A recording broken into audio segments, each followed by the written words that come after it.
내 입에 꿀보다 더 단이다. 오늘 하나님께서 나의 미래와 하나님의 말씀이란 제목으로 오늘 메시지를 주셨습니다. 여러분, 우리는 지금 굉장히 위기의 시대를 살고 있죠. 지금 전 세계에서 기상이변이 일어나고 전쟁의 위협이 있으며 내 개인적으로도 지금 갈수록 인구가 줄어들면서 과연 나의 미래는 어떻게 될까 불안이 많고 위기가 많은 때입니다. 그런데 답은 어디에 있을까요? 답은 하나님께 있습니다. 여러분, 항상 마음에 담으세요. 답은 어디에 있다? 하나님께 있습니다. 하나님의 말씀 안에 하나님은 답을 주셨습니다. 하나님의 말씀 안에 모든 능력이 있습니다. 그래서 내가 하나님의 말씀을 어떻게 붙잡는가가 모든 것을 좌우하게 되는 겁니다. 예, 다음 화면 해주세요. 우리가 82절에 보면요, 내 눈이 주의 말씀을 바라고라고 되어 있습니다. 이 시편 119편은 바벨론의 포로가 된 상황, 정말 힘들고 굉장히 위기와 고통의 상황 속에서 고백한 신앙의 시가 119편이에요. 그런데 여기에서 이 시편 기자가 뭐라고 고백합니까? 내 눈이 나를 둘러싼 환경을 향하지 않고, 내 눈이 나를 핍박하는 저 바벨론 사람을 향하지 않고, 내 눈이 주의 말씀을 바라고, 내 눈이 주의 말씀을 바랐을 때 거기에 능력과 하나님의 답이 나오는 겁니다. 왜 그럴까요? 오늘 읽은 시편 89절, 119편 89절에 보면 여호와여 주의 말씀은 영원히 하늘에 굳게 섰고 주의 성실하심은 대대에 이른다고 했습니다. 하나님의 말씀은 영원히 굳게 섭니다. 하나님의 말씀은 결단코 변하지 않습니다. 그래서 우리의 모든 눈이 하나님의 말씀을 바랬을 때 거기에 답이 있는 겁니다. 지금 이렇게 명절 이렇게 구정 시작할 때요, 불신자들은 점을 보죠. 토정 비결 다 보고, 그죠? 매일매일 점을 보고 자기 미래를 알려고 합니다. 그러나 여러분, 미래는 누구의 손에 있나요? 하나님의 손에 달려 있습니다. 미래는 하나님만 아시고 우리의 미래는 하나님의 손에 달려 있습니다. 절대적이에요. 그래서 여러분, 하나님은 어떻게 역사하시냐? 때로는요, 우리가 가진 상식과 전혀 다르게 역사하실 때가 많습니다. 여러분 보세요. 예수님의 12제자, 많이 배운 사람도 아니고 좋은 가문의 사람도 아니에요. 12제자 어디 사람인가요? 저 갈릴리 호숫가에서 고기 잡던 어부였어요. 조상 대대로 글자를 배운 적이 없는 무식하고 가난한 어부. 오늘 고기 못 잡으면 오늘 당장 먹을 것이 없는 그런 정말 일용직 노동자 같은 그런 어부들이었어요. 그런데 하나님은 그 예루살렘에 많이 배운 자, 율법을 잘 알고 조상 대대로 피제사 잘 드렸던 바리새의 지파가 아니라 하나님은 갈릴리 어부들을 불러서 세계복음화의 이 언약을 맡기시고 예수 그리스도의 절대 제자, 이 제자들로 세우셨지 않습니까? 하나님은 언제나 우리의 상식을 초월하세요. 우리가 가지고 있는 그 세상의 경험, 내 생각을 초월하십니다. 그래서 여러분, 미래에 대해서 절대적으로 하나님의 말씀을 바라기를 바랍니다. 미래는 하나님의 손에 있어요. 내 눈이 주의 말씀을 바라겠다 결단하시기를 바랍니다. 우리가 주보 앞면에 보면요, 우리 은혜나무교회 주보 앞면에 언제나 똑같은 말이 나와 있죠. 하나님은 당신을 사랑하시고 당신의 인생에 놀라운 계획을 가지고 계십니다. 여러분, 몇 년 전부터 변하지 않았어요, 이것은. 왜냐하면 제가 아는 하나님이세요. 제가 만난 하나님이세요. 제가 증인될 수 있는 하나님이십니다. 하나님은 우리 인생에 우리가 알지 못하는 놀라운 계획을 반드시 이루십니다. 하나님이 하시는 일을 우리가 미리 예측할 수 없어요. 우리의 상식을 뛰어넘고 내가 가진 인생의 경험을 뛰어넘습니다. 초월적인 역사로 응답하십니다. 자, 예를 들어서 미스바 한번 보세요. 저 블레셋 군이 막 쳐들어왔어요. 이 이스라엘 군대와 블레셋 군대는 비교가 안 됩니다. 그런데 이제 이 이스라엘 백성들 우리는 다 죽었다. 우리가 이제 어떻게 농사 지은 거 다 뺏기고 우리 자식들 노예로 끌려가고 그 절대절명의 위기가 왔잖아요. 그럴 때 사무엘 선지자가 딱 앞에 나왔습니다. 여러분, 우리가 군대를 조직하고 무기를 만듭시다 이렇게 말했나요? 아니잖아요. 이스라엘 백성들아, 너희가 가지고 있는 모든 우상을 버려라. 너희가 우상을 만들어서 귀걸이를 만들고 목걸이를 만들어서 가지고 있는 너희들의 모든 그 금과 은으로 만든 우상을 다 불에 넣어서 녹여버려라. 너희들의 집안에 비밀하게 간직하고 있는 모든 우상들 다 버리고 우리가 여호와께로 돌아가자. 근본으로 돌아가자. 왜요? 미래는 하나님의 손에 있거든요. 그래서 이스라엘 백성들이 미스바에 다 모여가지고 자기들이 가지고 있던 우상을 다 불에 녹여버리고 오직 여호와 하나님께 예배를 드리기 시작한 거예요. 사무엘이 어린 양 하나를 가져다가 온전한 번제를 하나님께 드렸다고 되어 있습니다. 어린 양 번제 누굴 의미하나요? 예수 그리스도. 사무엘이 그 절대절명의 민족의 위기 앞에서 예수 그리스도 언약 붙잡고 번제를 드렸을 때 하늘에서 우박이 쏟아졌는데 블레셋 군사가 칼에 죽은 병사보다 하늘에서 떨어진 우박에 맞아 죽은 병사가 더 많았다고 돼 있어요. 블레셋 군사가 막 도망가는데 이스라엘 군사가 따라가면서 여기까지 하나님이 우리를 도우셨다. 에베네셀 딱 돌단을 쌓아놨잖아요. 하나님은 우리의 상식과 우리의 생각을 초월하는 역사를 이루십니다. 미래는 하나님의 손에 달려 있습니다. 지금 내가 어떠한 위기 상황에 있고 아무리 어려운 상황에 있어도 하나님은 그것을 기회로 만드실 수 있는 하나님이십니다. 자, 다니엘을 한번 보세요. 다니엘이 지금 사자굴에 들어갈 위기에 처했어요. 생명의 위기. 굉장히 큰 위기라고 할 수 있지 않습니까? 근데 그때 다니엘은 어떻게 했나요? 다니엘서 6장 10절에 보면요. 다니엘이 전에 하던 대로 하루에 3번씩 무릎 꿇고 하나님께 감사하였더라. 원래 하던 그 기도의 체질에서 조금도 달라질 이유가 없는 거예요. 왜? 내가 죽고 사는 건 왕의 손에 달려 있잖아요. 하나님의 손에 달려 있습니다. 그렇기 때문에 이 다니엘은 내 눈이 주의 말씀을 바라고 하나님 앞에 엎드려 다시 한번 기도한 겁니다. 여러분 기억하세요. 내가 어떤 상황을 만나도 내가 무슨 일이 있어도 내 눈이 주의 말씀을 바라고 오늘 명절 뒷날에 여러분이 저 시골에 있다가 오신 분들도 있고요. 멀리서 오신 분들도 있고요. 정말 피곤한데 그래도 예배드려야지 하면서 오셨잖아요. 여러분 왜 그런가요? 내 눈이 주의 말씀을 바라고 내가 이 시간에 그 무엇을 하는 것보다도 내가 하나님께 나아와 예배드리고 하나님의 말씀을 받겠다. 여러분은 가장 좋은 것을 선택하신 거예요. 여러분이 바로 영적인 승리자입니다. 자, 그래서 여러분 어떤 상황에서도 하나님의 말씀이 무엇인가 말씀을 확인하세요. 그럴 때 모든 것이 달라집니다. 전혀 희망이 없고 힘든 시기라도 모든 것이 달라집니다. 왜냐? 하나님의 말씀은 살아있는 말씀이기 때문에 그렇습니다. 히브리서 4장 12절에 하나님의 말씀은 살았고 운동력이 있어 좌우의 날쌘 금과 같이 우리의 영과 혼과 및 관절과 골수를 찔러 쪼개고 마음의 생각과 뜻을 판단하느니라 하셨습니다. 제가 여러분에게 말씀을 증거할 때 제가 주석을 보고 연구를 해서 말씀 전하는 게 아니에요. 하나님은 여러분을 사랑하세요. 여러분에게 하나님은 말씀 주시기를 원합니다. 그래서 하나님의 말씀을 메시지라고 해요. 메시지가 뭡니까? 나 혼자 하는 독백은 메시지가 아니에요. 전달하는 말을 메시지라고 하잖아요. 그죠? 그래서 여러분 이 주일의 강단을 통하여 나오는 말씀은 하나님이 여러분에게 메시지를 주시는 거예요. 지금 이 시간 살아계신 하나님께서 살아 역사하는 말씀, 성취될 언약의 말씀을 주시는 겁니다. 그리고 이 말씀이 우리 영혼에 임할 때 내 관절과 골수를 찔러 쪼갠다. 내 육신의 질병을 치유하시고 내 마음과 생각의 모든 영적인 병, 마음의 병을 치유하시고 나로 하여금 소성되어 살아 일어나게 하는 거예요. 이래서 하나님의 말씀은 살아있는 말씀, 살리는 생명의 말씀입니다.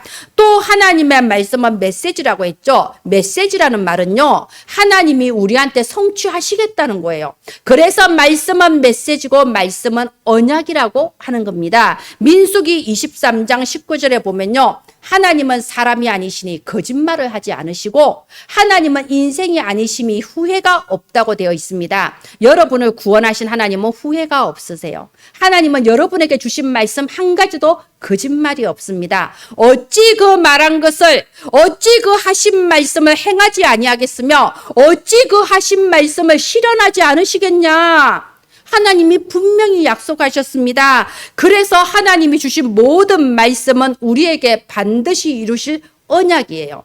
그래서 아까 우리가 읽었을 때 97절에 내가 주의 법을 어찌 그리 사랑하는지요. 내가 그것을 종일 엎조리나이다. 이 엎조리는 걸 보고 묵상이라고 합니다. 예전에는 여러분 문자 아는 사람이, 글자 아는 사람이 별로 없었어요. 뭐 녹음기 같은 것도 없고 책도 별로 없었어요. 그래서 하나님 말씀이 어떻게 전달됐나요? 계속 귀로 이렇게 입으로 엎조리면서 이제 기억을 하는 거예요. 이 긴 성경을 귀로 듣고 내 입으로 엎조리면서 기도하는 거예요. 그걸 보고 묵상이라고 합니다. 여러분, 하나님의 말씀을 내가 다시 듣고 내가 다시 읽고 내가 그 말씀 붙잡고 기도하고 이런 묵상을 지금 말하고 있는 겁니다. 그래서 103절에 주의 말씀의 맛이 내게 어찌 그리 단지요. 내 입에 꿀보다 더 다니이다. 왜요? 말씀은 이루어질 언약이니까. 이 말씀이 내 영과 혼과 관절과 골수를 살리니까. 그러니까 말씀이 꿀보다 더 달고 종일토록 묵상한다는 겁니다.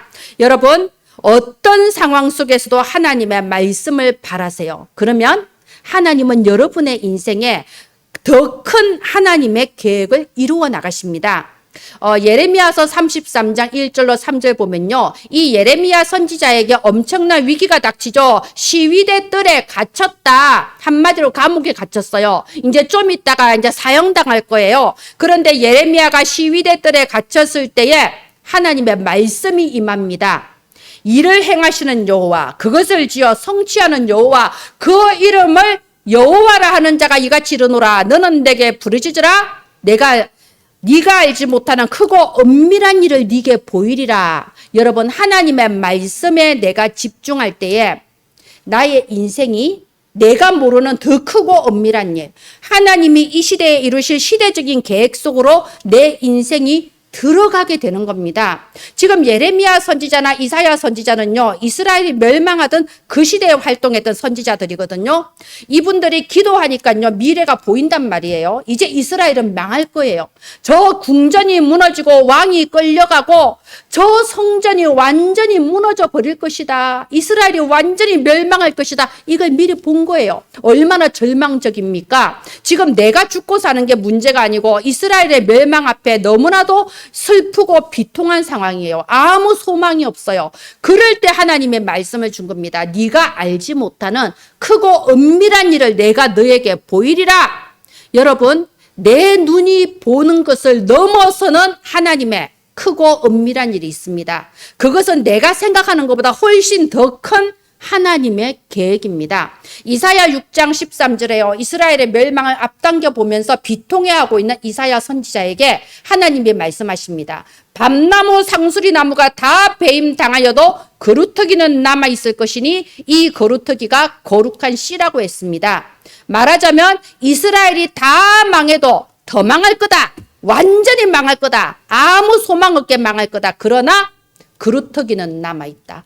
하나님께서는 이 그루터기, 거룩한 씨, 그리스도 언약 가진 그루터기를 통해서 하나님의 또 새로운 일을 이루실 거라는 이 시대적인 계획을 이사야에게 알게 하셨습니다. 혹시 내가 지금 힘들다, 위기다, 미래가 보이지 않는다 이렇게 생각할 수도 있어요. 왜 하나님은 내 사정을 보지 않고 왜 하나님은 내 기도는 들으시지 않느냐라고 느껴질 때도 있습니다. 이사야서 40장 27절에 이렇게 나와 있어요. 야곱아 네가 어찌하여 말하기를, 이스라엘아 네가 어찌하여 말하기를 나의 이 모든 사정이 하나님 앞에 숨겨졌다고 생각하냐, 내 하나님이 네 사정 모른다고 생각하냐. 이사야 선지자가 지금 이렇게 말하고 있는 겁니다. 그러면서 너는 하나님의 말씀을 붙잡아라라고 하십니다. 여러분, 우리가 오늘 또 예배드립니다. 하나님의 말씀이 선포됩니다. 하나님이 주시는 이 말씀을 반드시 성취될 언약으로 여러분의 마음의 증거로 딱 붙잡으세요. 그러면 어떤 일이 벌어질까요? 이사야 40장 28절에 보면 영원하신 하나님, 땅 끝까지 창조하신 이가 이르시기를 이 소년이라도 피곤하고 곤비하고 청년이라도 넘어지고 쓰러지되 오직 여호와를 앙망하는 자는 새 힘을 얻으리니 독수리가 날개치며 올라감 같을 것이라 했습니다. 오늘 하나님의 말씀 속에 하나님이 이루실 미래를 언약으로 확실하게 붙잡고 하나님이 주시는 새 힘을 얻는 날이 되기를 예수님 이름으로 축원드립니다. 예, 다음 화면 해주세요. 여러분, 하나님께서는 말씀으로 우리 미래의 이정표를 보여주십니다. 지금 우리가 2월 학원복음화가 계속해서 아브라함이 나오고 있어요. 여러분, 우리가 아브라함의 일생을 한번 보세요. 보면 아브라함은 모세처럼 홍해가 갈라진다거나 엄청난 이런 이적으로 어떤 증거를 삼지 않았습니다. 하나님께서 아브라함에게 주신 축복은 말씀의 축복이었어요.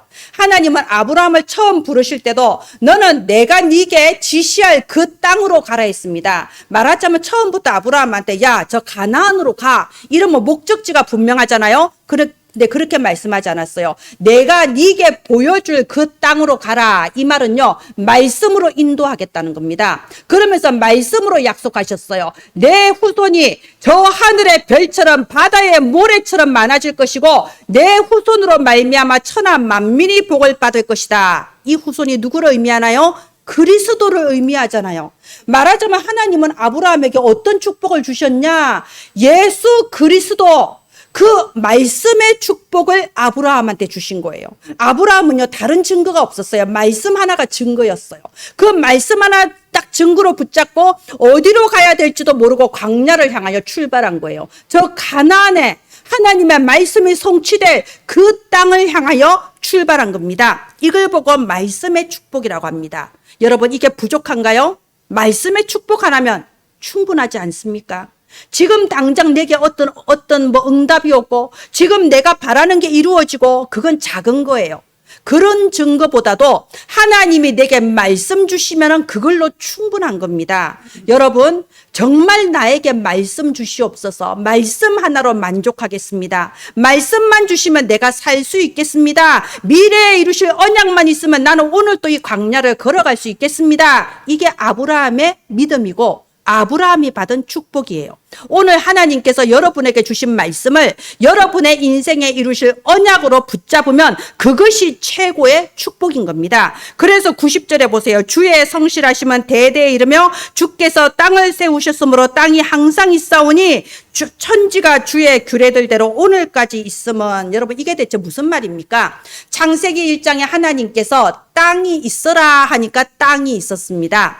하나님의 말씀대로 땅이 있었고 그 땅은 지금 또 있고 앞으로도 계속 이 땅은 있을 거예요. 지금 이 시편 기자가 눈에 보이는 땅을 가지고 예를 들어 증거를 가지고 말을 한 거예요.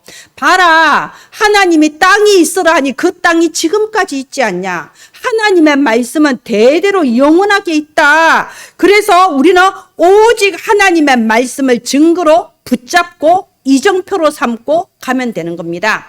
하나님께서 이미 성경에 주신 말씀, 그리고 앞으로 반드시 이루어질 그 증거로 붙잡고 가면 되는 겁니다. 지금 내가 어떤 상황에 있어도 상관없습니다. 92절 보세요. 주의 법이 나의 즐거움이 되었기 때문에 내가 내 고난 중에 있어도 나는 괜찮은 겁니다.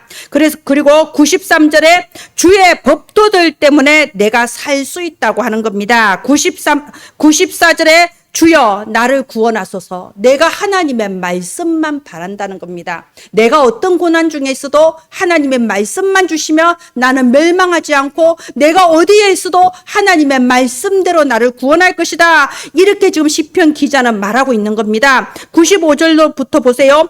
악인들이 나를 호시탐탐 노려보지만 내게 하나님의 말씀이 있다면 내가 살 수 있다는 겁니다. 96절에 보세요. 모든 완전한 것이 다 끝이 있어도, 지금 보면요, 인스타그램이니 뭐니 하면서 사람들이 얼마나 자기 자신을 자랑하고 내세웁니까? 속이 허해서 그래요. 이 사람들은 내가 가진 것을 가지고 완전한 것처럼, 끝이 없는 것처럼 자랑하지만 완전하고 끝이 없는 것은 하나님의 말씀밖에 없습니다. 자, 그래서 여러분, 이 말씀을 묵상할 때 하나님의 능력이 내게 임하는 겁니다. 그래서 아까 97절에 날마다 종일토록 말씀을 읊조린다, 묵상한다. 이 말씀이 꿀보다 더 달다고 하는 겁니다. 여러분, 비록 지금 나를 둘러싼 환경이 어려워도 강단 말씀을 묵상하니 나에게 다시 힘이 생기고, 지금 나를 둘러싼 모든 사람들이 나를 비난하고 내가 갈 곳이 없는 것처럼 느껴진다고 해도 강단 말씀을 묵상하니 하나님이 내 사정을 다 아시고 나의 미래에 언약 주셨다. 이러면 충분한 거 아닌가요? 말씀 하나로 충분하고 말씀 하나로 만족할 수 있는 거 아닌가요? 그래서 복음으로 행복한 사람, 다른 걸로 행복한 게 아니고 복음으로 행복한 사람, 이 사람이 근원적인 축복을 받은 사람입니다. 여러분, 하루에 한 번은 하셔야 돼요. 일일 일묵상, 우리 주보에 나와 있죠. 하루에 한 번은, 최소한 하루에 한 번은 하나님의 말씀을 묵상하는 시간이 있어야 돼요. 고단하고 분주하고 힘들고 지친 하루를 보냈을 때 하루에 한 번은 강단 말씀을 다시 묵상하고 기도 수천 말씀을 읽어보고 유튜브 들어가서 말씀 또 들어보고, 그러면서 내가 하나님이 주시는 힘을 얻는 시간이 하루에 한 번은 반드시 있어야 돼요. 그게 없으면 뭡니까? 이 땅에서 막 시달리고 살다가 주일날 지친 몸을 이끌고 내가 그래도 교회 다니는 사람인데 교회는 가야지, 언젠가 잘 될 때가 있겠지, 이러고 사는 그게 신앙생활이 아닙니다, 여러분. 그거는 마치 절에 다니는 사람이 뭐 잘 되겠지 하면서 물 떠놓고 비는 거하고 똑같은 거예요. 여러분, 하나님은 살아계시고 날마다 말씀을 주시고 그 말씀대로 이루시는 하나님입니다. 일일 일묵상, 우리가 하루에 한 번 하나님께로 집중하는 이 시간에 하나님의 성령께서 우리의 영혼을 만나 주십니다. 저는 그거를 영적인 링크라고 해요. 하나님의 영과 우리의 영이 서로 만나는 거예요. 그러면 무슨 일이 벌어지냐? 우리가 치유를 받는 겁니다. 내 속의 상처와 내 속의 모든 그 절망감과 나의 실패했던 경험들이 치유를 받는 겁니다. 그리고 하나님의 말씀 속에서 나의 미래가 발견되는 거예요. 여러분, 우리 랩런트들도 있고 그런데요. 여러분의 미래를 어디에서 찾습니까?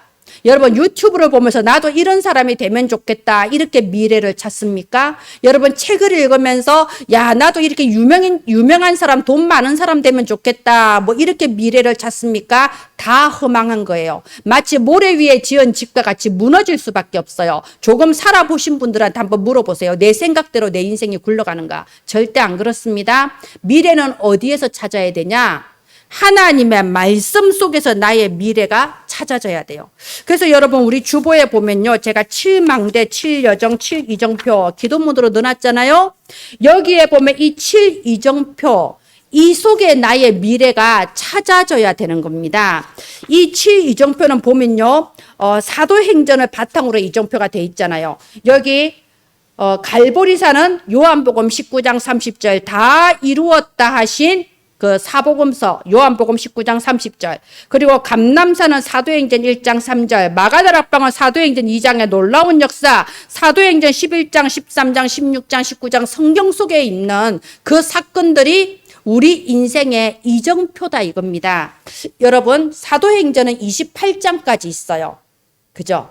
그러면 성령의 역사가 끝났나요? 아니죠. 저와 여러분은 사도행전 29장 속에 있는 사람들이에요. 지금 또 하나님은 성경대로 우리의 일생을 인도하고 계세요. 그러면 이 속에서 나는 지금 어느 정도까지 와 있는가 찾아볼 수 있어야 됩니다. 이게 하나님이 내 미래를 이끌어가는 스케줄표라고 봐야 돼요. 여러분, 혹시 나는 아직도 갈보리산에 또 올라가지 못하고 헤매고 있지는 않나요? 마치 그 한나처럼 나는 왜 아들이 없는가? 왜 내 문제는 해결이 안 되는가? 나는 왜 이렇게 불행하고 고통스러운가? 나는 흙수저야. 나는 잘못 태어났어. 나는 부모를 잘못 만나서 전부 아직도 갈보리산 또 못 올라가고 있는 거예요. 분명히 예수님은 다 이루었다고 하셨습니다. 그리스도 안에서 끝났습니다. 나의 운명이 달라졌어요. 그렇다면 여기에만 머물지 말고 이제는 감람산을 향하여 가야 됩니다. 감람산은 뭐냐? 하나님이 내게 주신 비전이에요. 여러분, 한나가 맨날 갈보리산도 못 올라가고 불평, 원망, 눈물 흘리고 있을 때 말씀 속에서 나의 미래를 찾은 거예요. 아, 지금 이 시대의 계획을 보자. 이 시대에 지금 언약이 끊어졌구나. 하나님은 지금 이 시대에 피언약을 다시 회복할 나시린을 지금 세우려고 하시는구나. 이 하나님의 큰 시대 계획 속으로 자기의 인생이 들어갔을 때 한나를 통하여 사무엘이 태어나고 사무엘을 통하여 다윗이 세워지고 완전히 그 이스라엘 민족 전체의 전쟁이 그치고 새로운 시대가 시작되었잖아요. 그죠? 이게 갈보리산을 넘어 감람산으로 가자는 겁니다. 여러분 언제까지 애굽의 상처 속에서 광야에서 방황하다가 광야에서 죽겠어요? 가나안을 향하여 가야 될 거 아닙니까? 커버넌트 언약을 넘어서 비전으로 가야지요. 그래야 그 다음에 DIP도 나오는 거잖아요. 그죠? 여러분 하나님께서 저와 여러분에게 비전을 주셨어요. 하나님께서 보통 대부분 교회 다니면요 이렇게 생각하고 살잖아요. 내가 이제 하나님 자녀, 내 이제 교회 다니니까 내가 하는 일도 잘 되게 해주시고 내 병도 낫게 해주시겠지. 여러분 하나님의 더 큰 시대적인 계획을 붙잡아야 됩니다. 하나님이 내게 주신 것이 비전이 돼야지 그게 비전이 되면 안 돼요. 그 비전이 뭔가요? 삼뜰. 여기 우리 교회 원단 삼뜰. 여러분 삼뜰 뭡니까? 내가 이 복음 하나 몰라서 지금까지 고생하고 살았는데 돌아보니 나 같은 사람들이 많더라. 교회를 다니고 안 다니고를 떠나서 나처럼 아직도 고통받고 정신적으로 힘들어하는 사람들이 많더라. 복음이 뭔지도 모르는 사람들이 많더라. 그러니까 그 사람들 내가 치유하는 사람이 되고 싶다. 이게 치유하는 평안의 뜰이에요. 그렇다고 치유 이러면 좀 자존심 상하니까 제가 평안의 뜰이라고 한 겁니다. 하나님 내가 있는 현장에 나의 업을 통하여 한 사람이라도 내가 치유할 수 있다면 내게 평안의 뜰이 임한 거예요. 그리고 우리의 후대를 보세요. 나는 복음 모르고 오래 살았지만 한 살이라도 어렸을 때 이 그리스도 복음의 능력을 누린다면 얼마나 행복한 인생 살겠어요. 우리 아이들에게 이 복음 전해야겠다. 아이들의 뜰. 제가 저번에 혜진이 멋있는 포럼 했잖아요. 그죠? 혜진이가 하는 말이 나의 업을 통하여 세 가지 뜰을 만드는 거니까 내가 하는 학업을 통하여서 아이들의 뜰이 우리 학교에 생기도록 기도해야겠다. 아니 랩런트들은 이래요. 한 번 들어도 스쳐 지나가며 들어도 정확하게 붙잡는다니까요. 여러분의 직업과 여러분의 업을 통하여 사람을 살리는 평안의 뜰, 아이들을 복음으로 살리는 아이들의 뜰, 그리고 237의 뜰. 여러분 나는 지금 광주의 시골에 살고 있지만 하나님이 얼마나 세계복음화하기 좋은 환경을 만들어 주셨나요? 저는 어제도 중앙아시아 전도학교 지금 시공간을 초월하여서 중앙아시아에 있는 그 사명자들하고 전도학교 하잖아요. 여러분 나는 지금 광주에 살고 있지만 237 나라 살리는 세계복음화의 뜰을 만들겠다. 이게 하나님께서 주신 비전입니다. 이제는 내가 하나님의 말씀을 나의 미래의 정확한 이정표로 붙잡고 나를 넘어서서 하나님의 시대적인 계획, 세계복음화 속으로 나의 인생이 들어가게 되기를 바랍니다. 여러분 우리가 저 높은 하늘을 날아갈 수는 없지만 저 높은 하늘을 날아가는 방법이 있죠. 비행기 타면 돼요. 그죠? 그것처럼 내가 비행기에 올라타면 저 구름 넘어 상공에 가는 것처럼 내가 하나님의 말씀의 날개 위에 올라타면은 시공간을 초월한 보호자의 능력이 내 인생을 움직입니다. 그래서 여러분 내가 만약에 언약 속에 내 미래가 확정이 된다면 나는 내일을 두려워할 이유가 전혀 없어요. 하나님의 능력으로 역사하십니다. 예, 다음 화면 해주세요. 우리가 내가 있는 현장에서 반드시 승리할 수 있는 말씀을 하나님은 이미 주셨습니다. 뭐죠? 세상 사람들은 전혀 모르는 그리스도, 이 메시지를 우리에게 주셨습니다. 여러분 그리스도가 무슨 뜻인가요? 이사야 7장 14절에 처녀가 잉태하여 아들을 낳을 것이요. 어떻게 처녀가 아들을 낳습니까? 그러니까 세상 사람들이 안 믿는 거예요. 무슨 동화책 속의 얘기냐 뭐 이렇게 생각하는 겁니다. 하나님은 처녀가 잉태하여 아들을 낳을 것이요. 말하자면 성령께서 잉태하셔서 하나님께서 직접 사람의 몸으로 이 땅에 오시는데 그 이름을 임마누엘이라 하리라. 임마누엘 무슨 뜻인가요? 하나님이 우리와 함께 하신다. 절대 구원받을 수 없는 나에게 하나님이 찾아오셔서 나와 함께 하신다. 비참한 나에게 하나님이 찾아오셔서 나와 함께 하신다. 나는 별 볼 일 없는데 성삼위 하나님이 나와 함께 하신다. 이 그리스도의 메시지를 하나님은 우리에게 주신 겁니다. 창세기 3장 15절에 여자의 후손이 뱀의 머리를 상하게 하실 것이라. 여러분 어떠신가요? 저는요, 이 여자의 후손 뱀의 머리를 상하게 하시리라 이 말씀을 묵상하면요, 지금도 가슴이 뛰어요. 우리 가문을 내리 누르고 저주와 재앙을 일으켰던 마귀의 머리를 여자의 후손 그리스도께서 박살내시는 겁니다. 그래서 유월절 양의 피, 그 어떤 방법으로도 노예 해방을 못 받았는데 양을 죽여서 그 피를 문설주에 발랐을 때 그날 밤에 해방받았어요. 어떤 방법으로도 가문의 저주와 재앙 끝낼 수 없는데 예수 그리스도 피 언약 붙잡았을 때 완전히 끝나는 겁니다. 여러분, 그래서 이분이 이 땅에 오셔서 십자가에 죽으시면서 피 흘려 죽으시면서 뭐라고 말씀하셨나요? 다 이루었다. 완전히 끝내신 그리스도입니다. 왜 세상 사람들이 이 그리스도를 알지 못할까요? 여러분, 그리스도면 끝. 가슴 뛰는 이름 그리스도, 땅 끝까지 전파할 이름 그리스도, 죽을 때까지 외칠 이름 그리스도 아닙니까? 근데 왜 알지 못할까요? 안 믿어져요. 왜 안 믿어질까요? 하나님께 부르심을 못 받았어요. 여러분, 이 시간에도 내가 그리스도라는 이 메시지에 가슴이 뛰지 않는다면 여러분 기도하시기를 바랍니다. 내가 그리스도를 아는 게 아니고요, 정말 그리스도가 내 가슴에 피로 발려지기를 기도하시기를 바랍니다.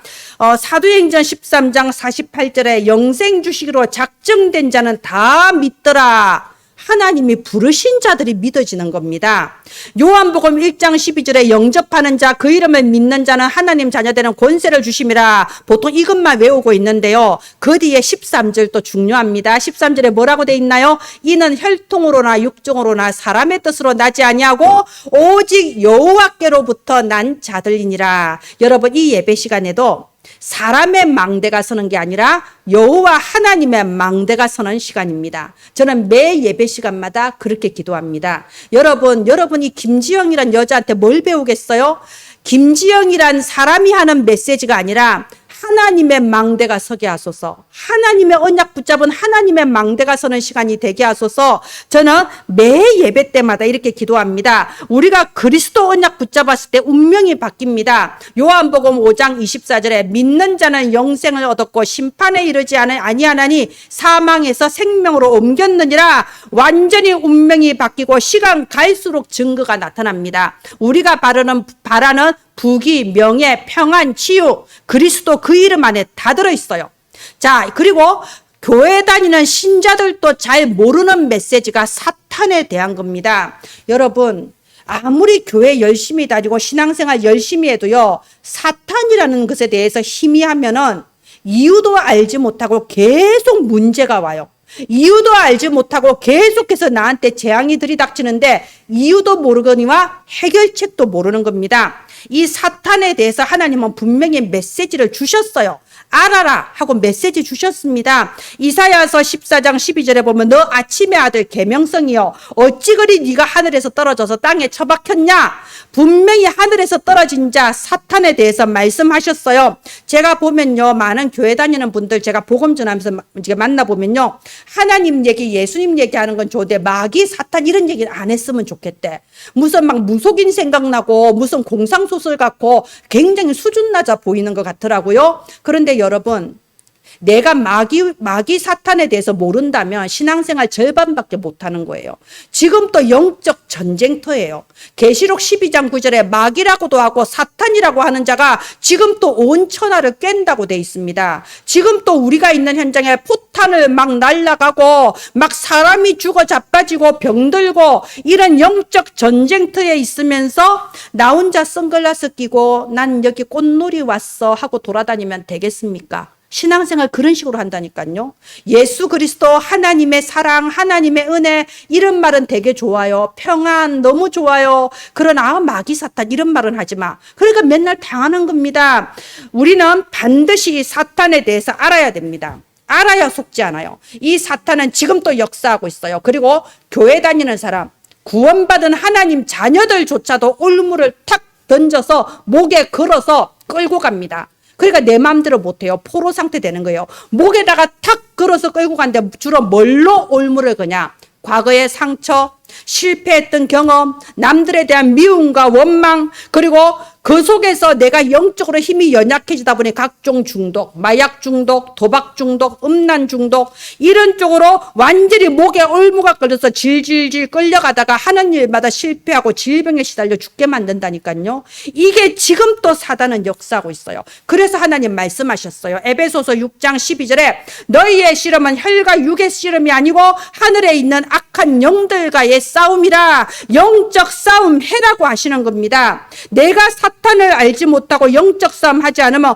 어느 날 내 개인에게 닥치는 그 재앙을 막을 길이 없어요. 어느 날 열심히 교회 다녔는데 내 가문에 닥치는 재앙 막을 길이 없다니까요. 열심히 모여서 예배드리고 불우유 돋기도 하고 정말 신앙생활 잘 했는데 교회에 한 사람 한 사람 질병이 생기고 한 사람 한 사람은 경제적으로 무너지고 가정이 깨어지고 교회에 들이닥치는 이 재앙을 내가 막을 길이 없다는 겁니다. 그래서 여러분 선줄로 생각하는 자는 넘어질까 조심하라고 했어요. 단 하루도 영적 싸움 하지 않으면 안 됩니다. 저는 당연히 목사니까 아침에 일어나면 눈 뜨면 기도부터 합니다. 눈 뜨면 기도부터 합니다. 당연하죠. 하나님께 답이 있으니까. 그러면 딱 눈 뜨고 기도할 때 제가 맨 처음으로 하는 기도가 저는 이 기도예요. 하나님 오늘 또 나를 공격하는 사단을 예수 이름으로 꺾어 주시옵소서. 내 마음과 생각과 육신에 공격하는 불신앙의 영들, 마귀들을 예수의 이름으로 결박시켜 주시고 내 발바닥 밑에 재와 같이 흩어지게 하소서. 나에게 역사는 사단을 먼저 꺾어요. 그 다음에는 이 지역의 역사는 우상 숭배, 전도운동을 방해하는 흑암을 꺾습니다. 그 다음에는 여러분 우리 은혜나무 가족들의 현장마다 역사하는 흑암을 꺾어요. 사단을 꺾는 영적 싸움부터 시작하면서 저는 기도를 합니다. 왜? 강한 자를 결박하지 않고 어떻게 그 집의 세간을 늑탈하겠습니까? 그죠? 영적 싸움 해라. 예수의 이름으로 영적 싸움 하라는 겁니다. 요한일서 3장 8절에 하나님의 아들이 나타나신 것은 마귀의 일을 멸하려 하십니다. 예수 이름 앞에 무너져요. 제가 한 10몇 년 전에 만났던 어떤 권사님이 있는데요. 이 권사님이 굉장히 이제 아주 열심히 있고 전도도 잘하시고 그런 권사님이에요. 그런데 한 번씩 가다가 탁 무기력증이 들이닥치면 한 달이고 두 달이고 1년이고 교회를 못 와요. 믿음이 없어서 안 오는 게 아니라 교회 올 힘이 없는 거예요. 그러다가 또 힘나면 또 교회 열심히 다니고. 근데 진짜 전도자였어요. 제가 만났을 때 이분이 어느 날 저한테 이제 고백을 한 거예요. 자기 아버지는 박수무당이고 이모도 무당이고 할머니도 무당이고 자기 엄마만 무당이 아니야. 엄마는 이제 무속인 이모 구타러 갈 때마다 음식 만들어주고 수발 드는 사람이고 이제 무속인 집안인 거예요. 근데 이분이 어렸을 때 언니가 일찍 자살해버리고 언니 자살한테 충격받아서 아버지 무당도 돌아가셔버리고 그리고 평생 가난 속에 시달리는데 뭔가 모르게 자기는 어릴 때부터 한 4살, 5살 때부터 뭔가 눈에 시커먼 게 보이기 시작했대요. 남들은 안 보는 시커먼 게 끊임없이 자기를 누르고 힘들게 하는데 이게 세상 사람한테 말해봤자 모르잖아요. 자기는 시달리는데.